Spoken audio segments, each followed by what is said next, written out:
Action తీసుకున్నారు కాబట్టి ఇప్పుడు ప్రాబ్లం లేదు. ఒకవేళ లేకపోయింటే మేము మాట్లాడుతున్నాం. అసలు విషయంలో కూడా ఇంకేమైనా కావాలి, ఇంకేమైనా సమస్యలు ఏమంటాయి కలెక్టర్ గారితో మాట్లాడతారు, మాట్లాడతా, చీఫ్ సెక్రటరీ మాట్లాడతా, లేదనుకుంటే గవర్నమెంట్ చేయకపోతే మేము చేస్తాం. వాష్రూమ్ సఫిషియెంట్ లేకపోతే చెప్పండి సార్, ఇంకా హై లెవెల్లో మాట్లాడతాడు, శాంక్షన్ చేయించేస్తారు. ఫస్ట్ కదా సెకండ్ ఇయర్ చూస్తా, ఇప్పుడు ఫస్ట్ ఇయర్ అని చెప్తే మీ సెకండ్ ఇయర్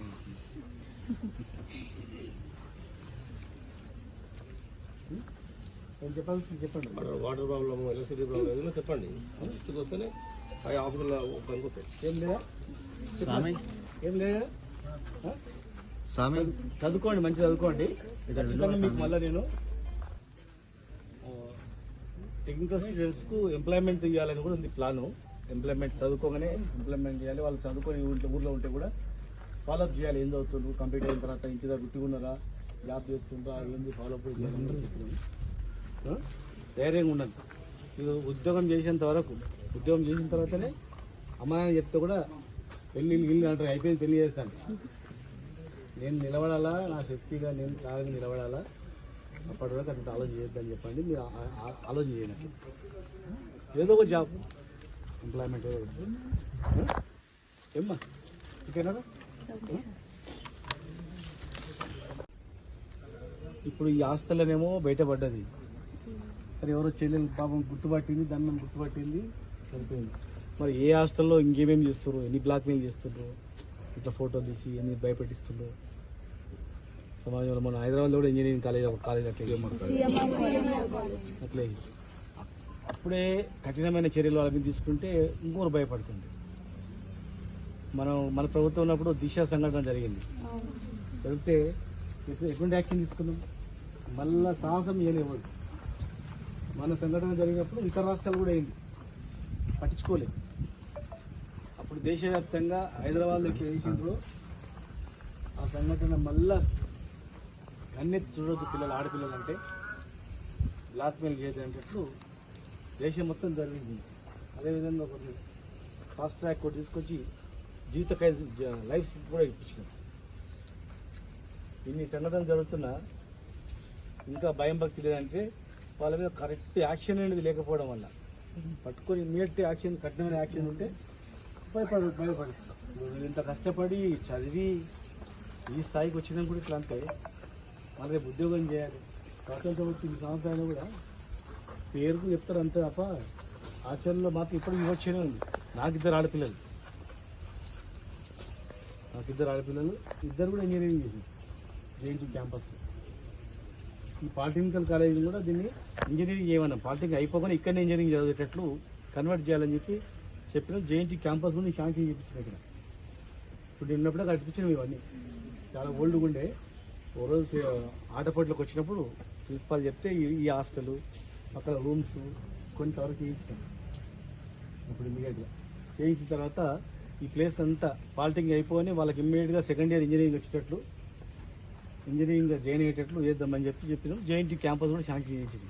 ఇక గవర్నమెంట్ పోయిన తర్వాత మీకు తెలుసు ఏమైందో, అప్పుడు ఎట్లయిందో తెలుసు. ఎంత గ్రామీణ ప్రాంతాల్లో ఉన్న బిడ్డలు కనుక గ్రామీణ ప్రాంతాల పరిస్థితి ఏమైంది, రైతుల పరిస్థితి ఏమైంది, మహిళల పరిస్థితి ఏమైంది, ప్రతి మహిళకు 2,500 రూపాయలు ఇస్తామని బుద్ధి ఏమైంది, అన్నీ రాజకీయం వద్దు. కానీ ముఖ్యంగా మీకు ఒక మంచి భవిష్యత్తు ఉండాలని ఇక్కడ అమర్రాజా ఇండస్ట్రీ ఇచ్చింది.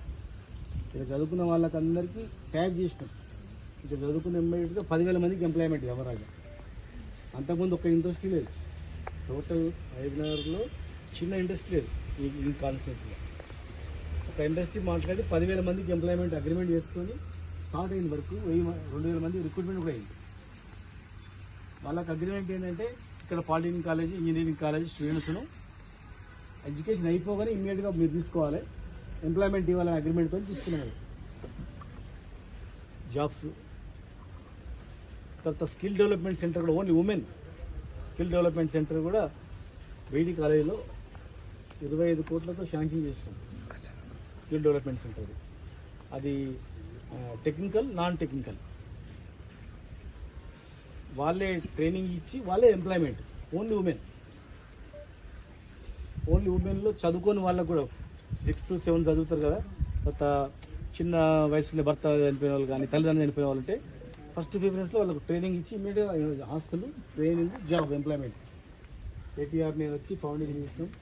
ఒక కంపెనీ మోహన్ రెడ్డి అని ఒక కంపెనీ యూఎస్లో కూడా ఉంది, పెద్ద పెద్ద కంపెనీస్ అవి, వాళ్ళతో ట్యాప్ చేసుకొచ్చి చేసినాం. అది ఫౌండేషన్ చేసినాం, ఎలక్షన్ నోటిఫికేషన్ వచ్చింది, అది ఎట్లా అయిపోయింది. మరి ఏదేమైనా ఫ్యూచర్ ఉంది మీకు, ధైర్యంగా చదువుకోండి అమ్మ. మీరు ఒక 5 సంవత్సరాలు చదివిన తర్వాత 5 సంవత్సరాల వరకు మీ క్యారియర్ మీద దృష్టి పెట్టుకోండి. పాలిటెక్నిక్ అయిపోగానే ఏదైనా ట్రైనింగ్ చేయడం, జాబ్, ఎంప్లాయ్మెంట్, జాబ్ చేసుకుంటే మనం చదువుకోవాలి. చదువుని స్టాప్ కావద్దు, జాబ్ చేసుకుంటూ చదువుకోవాలని.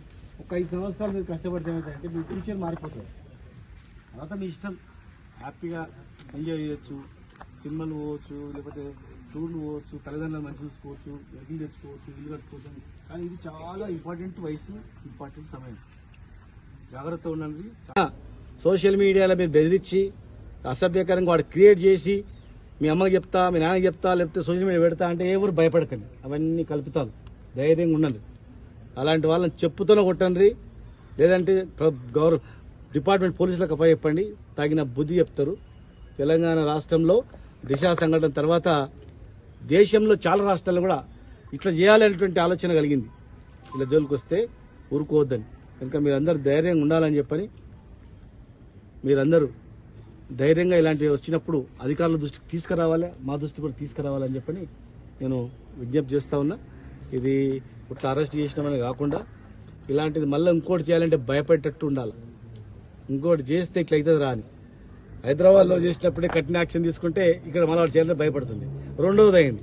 మూడవది కావద్దు. ఇక మూడవది కావద్దంటే మరి ఏం చేస్తారో మరి కఠినమైన చర్యలు ఏం చేసుకుంటారో తీసుకోండి.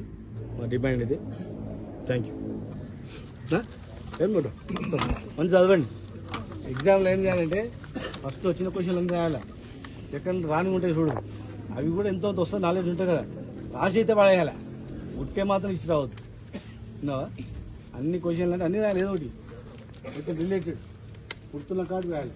ఫస్ట్ మంచి వచ్చిన క్వశ్చన్లు అన్నీ అటెంప్ట్ చేయాలి.